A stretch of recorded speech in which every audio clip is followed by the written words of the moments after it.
स्वाति और उसका भाई अभिषेक सिंगला। सर ये जो कंपनी है सर, ये इसका मनी ट्रेल कुछ पता लगा, ये किस चीज की कंपनी है सर? पैसा कैसे इन्होंने विड्रॉ किया? ऐसा जी, वो शक थोड़ा सा इसलिए पड़ गया था कि क्योंकि एयू स्मॉल फाइनेंस की ब्रांच पंचकूला में भी है, चंडीगढ़ में भी है, लेकिन अकाउंट फिर मोहाली में खोला जा रहा है। तो इसलिए वो जो ट्रेल्स हैं सारी, they are a cumbersome process and it will take some time. We are hiring on board chartered accountant also, क्योंकि इस तफ्तीश के अंदर थोड़ा सा समय जरूर लगेगा और हम आज इन चारों को पेश करके इनका रिमांड जरूर मांगेंगे। दो चीजें हैं, वन कार्यालय से हमारे को पत्र प्राप्त हुआ था जिसके अंदर उन्होंने पंचायत डिपार्टमेंट की एक करी हुई इंक्वायरी, जिसके अंदर सरकारी फंड्स का गबन दिख रहा था, वो जांच हमारे को एफआईआर दर्ज करने के लिए आदेश प्राप्त हुआ हरियाणा सरकार से, और उसके ऊपर मुकदमा नंबर 4 यहाँ पंचकूला में जो हमारा पुलिस स्टेशन है उसके अंदर किया गया।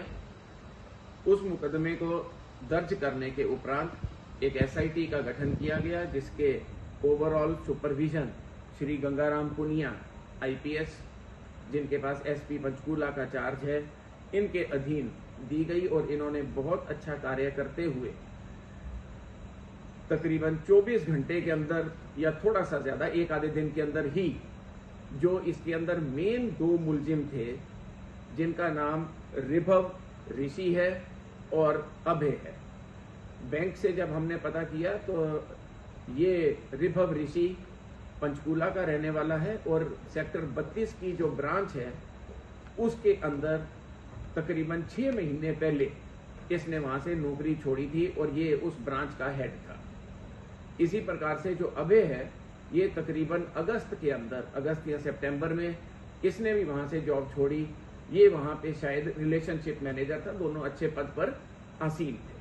तो आईडीएफसी की सीनियर मैनेजमेंट ने इमीडिएटली ऊपर के लेवल पे अपनी कंप्लायंस दिखाते हुए सरकार का जो धन है, जो सरकारी फंड्स में गबन की बात आई थी, पेंडिंग द इन्वेस्टिगेशन, उन्होंने वो पैसा गवर्नमेंट को रिटर्न कर दिया है, जो कि जिससे एक ये जरूर साबित हो जाता है कि जो हमारे हरियाणा प्रदेश के लोगों का मेहनत से कमाया हुआ पैसा है, जो चाहे विभागों के अंदर पड़ा हुआ था, वो सुरक्षित है और कहीं नहीं गया।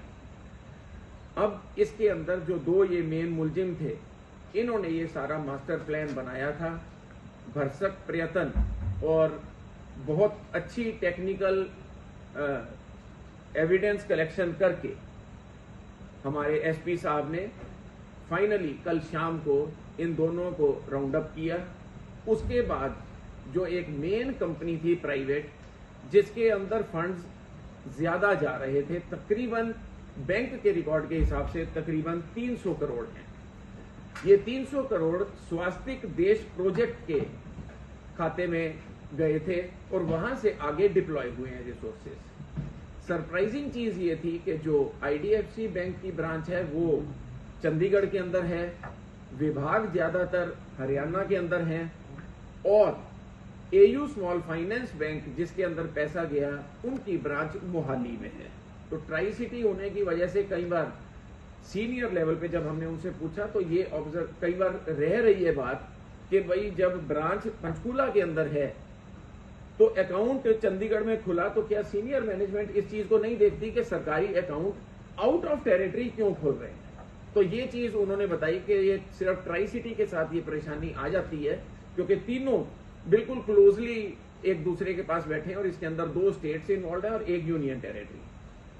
तो इस तरीके से ये 4 लोगों को पकड़ा गया। जो ये देश स्वास्तिक देश प्रोजेक्ट्स है, इसकी जो मेन ओनर 75% शेयर वो स्वाति सिंगला के पास है और उसके भाई अभिषेक सिंगला के पास 25% शेयर है। स्वाति सिंगला अभय की वाइफ है।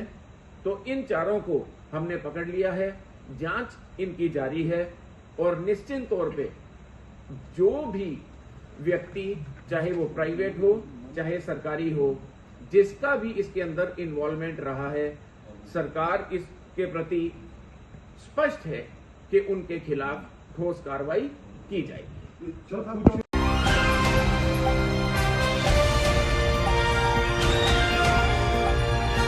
दिल्ली, हरियाणा, उत्तर प्रदेश, राजस्थान की हर खबर के साथ देखते रहिए न्यू इंडिया न्यूज नेटवर्क।